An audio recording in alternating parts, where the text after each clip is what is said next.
भाई ये जो वीडियो है उन सब के लिए है जो मुट्ठ मारते हैं, मुट्ठ मार करके पानी निकालते हैं। तो हस्तमैथुन करने वाले जो है, मुट्ठबाजी करने वाले, उन लोगों के लिए वीडियो है कि वीर्यनाश का क्या क्या असर होता है। जो वीर्यनाश होता है यानी जब आप मुट्ठ मारते हो तो पानी जो निकलता है उसको वीर्य कहते हैं। क्या कहते हैं? वीर्य। तो वीर्यनाश के क्या क्या असर होते हैं वो इस वीडियो में देखो। पहला, शारीरिक असर क्या होता है? आयु का नाश होता है। शारीरिक असर क्या? आयु का नाश होता है, स्वास्थ्य का नाश होता है, बल का नाश होता है। समझ रहे हो? आयु का नाश यानी कि उसका जो उम्र है वो कम हो जाता है। अगर आप 100 साल जीना चाहते हो तो आप अगर मुट्ठबाजी करते हो, हस्तमैथुन करके पानी निकालते हो, तो आप 50 साल में ही मर जाओगे। इसीलिए हस्तमैथुन मत करो। वीर्यनाश करने से जो ज़्यादा सेक्स करते हैं, हस्तमैथुन करते हैं, मुट्ठ मारते हैं, उनका आयु का नाश होता है, ज़्यादा उम्र तक वो नहीं जीते हैं। दूसरा, स्वास्थ्य का नाश, बल का नाश, उसका शरीर का नाश होता है, बल का नाश होता है। अर्थात दीर्घायु के 3 उपस्तंभ है: आहार, निद्रा और ब्रह्मचर्य। अगर आप लंबी आयु तक स्वस्थ होकर के जीना चाहते हो, कि कोई बीमारी ना हो, फिट होकर के जीना चाहते हो, तो सही समय पे सही खाना खाइए, 4-5 घंटे 6 घंटे नींद लीजिए और ब्रह्मचर्य का पालन करिए। समस्त आयुर्वेद शास्त्र इस बात को लेके अटल है कि मनुष्य की आयु शरीर में संचित प्राण शक्ति से बढ़ती है और उसकी प्राण शक्ति वीर्य की वृद्धि से बढ़ती है।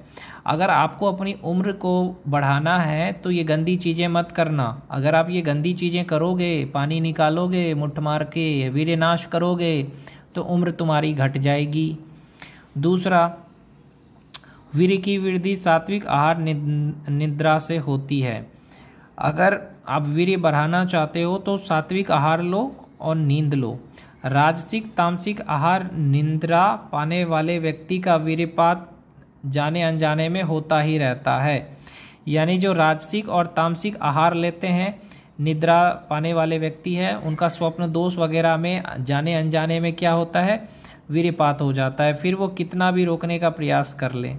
अब है राजसिक वृत्तियाँ: अधिक मात्रा में आहार लेना, ज़्यादा खाना खाना, अत्यधिक गर्म, तीखा, नमकीन, उत्तेजक, तला हुआ आहार लेना, देर रात तक जगना, ये सब आपके शरीर को कमज़ोर करता है। इसलिए 12 बजते ही आपको सो जाना चाहिए। तामसिक वृत्तियाँ: बासी ठंडा भोजन, प्याज, लहसुन, मांस, धूम्रपान, मदिरा आदि का सेवन करना और ज़रूरत से ज़्यादा सोते रहना आदि। तामसिक वृत्तियाँ क्या है? बासी ठंडा भोजन, प्याज, लहसुन, मांस, धूम्रपान यानी शराब, सिगरेट, मदिरा, ये सब नहीं करना है आपको। अगर ये सब करोगे तो भी आपका वीर्य नाश हो जाएगा, आपको बहुत नुकसान होगा। जब तक आप इन राजसिक और तामसिक वृत्तियों में प्रवृत्त रहेंगे तब तक वीर्य का नाश होगा ही। इसीलिए आपको क्या क्या नहीं खाना है? अधिक मात्रा में खाना नहीं खाना है, गर्म खाना, तीखा खाना, नमकीन, उत्तेजक, तला हुआ और देर रात तक जगना नहीं है। दूसरी चीज़, बासी ठंडा भोजन, प्याज, लहसुन, मांस, मछली, सिगरेट, शराब, ये सब को नहीं करना है, नहीं लेना है। अब बात करते हैं भाई, यदि आप अभी भी नहीं समझे कि हस्तमैथुन आदि कुछ चेष्टाओं से शरीर से वीर्य निकल जाने पे शरीर की क्या हालत होती है। आप जब वीर्य नाश करते हो, मुट्ठबाजी करते हो, तो उससे आपके शरीर में क्या नुकसान होता है अब मैं बताता हूँ। यहाँ पे आप चित्र देखो, ये गन्ने का है। आपने गन्ने के डंटे को देखा है? वह कितना मजबूत और ताकतवर होता है, इतनी कि उसके प्रहार से किसी की हड्डियाँ भी तोड़ी जा सकती है।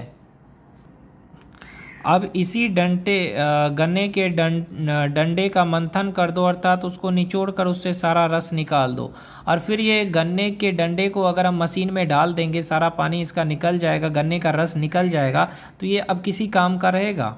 अब जो गन्ने के कुलचे बचे उससे किसी पर प्रहार करने का प्रयास करो, कुछ नहीं होगा, हड्डियाँ क्या, एक मटका भी नहीं टूटेगा उससे। यही हाल होता है हमारे शरीर का, समझ रहे हो? जब हम हस्तमैथुन आदि से उसका मंथन करके उसके समस्त कोषों में से वीर्य को निचोड़ कर निकाल देते हैं। जब आप मुट्ठ मारते हो, सेक्स करते हो, तो आपके पूरे शरीर को खोखला कर देता है। ऐसे ही जैसे गन्ने का डंटे को मशीन में डालते हैं तो उसका सारा रस निकल जाता है, वैसा ही। हमारे शरीर में ऐसा कोई स्थान नहीं है जहाँ वीर्य विद्यमान नहीं है। जब वीर्य निकलता है तो हर जगह से ऊर्जा और शक्ति निकल जाती है। ऐसा मत समझिए कि वीर्यनाश से सिर्फ आँख की रोशनी जाएगी। याद रखना, अगर मुट्ठबाजी करते हो, सेक्स करते हो तो आँख की रोशनी चली जाएगी। यह शरीर के किसी एक दो अंग पर असर पड़ेगा। वीर्यनाश से पूरे शरीर के प्रत्येक अंग पे असर पड़ता है, क्योंकि वीर्य शरीर के एक एक कोश में होता है। तभी इसका एक एक शुक्राणु स्पर्म पूरा का पूरा मनुष्य बनाता है, ना कि मात्र कुछ अंग। इसलिए चाहे कितना बड़ा मर्द क्यों ना हो, वीर्य स्खलित होने के पश्चात वह निर्बल हो ही जाता है। यानी कितना भी हट्टा कट्टा मर्द हो, एक बार जब निकल गया ना उसका, तो वो निर्बल हो जाएगा। उसके पश्चात योग छोड़ो, वो भोग भी नहीं कर सकता। अब देखो यहाँ पे, क्योंकि भोग के लिए भी शरीर में शक्ति और अंगों में बल चाहिए होता है। और जब कोई हस्तमैथुन की आदत लगा लेता है तो उसके जननांग की संवेदनशीलता पे भारी असर पड़ता है।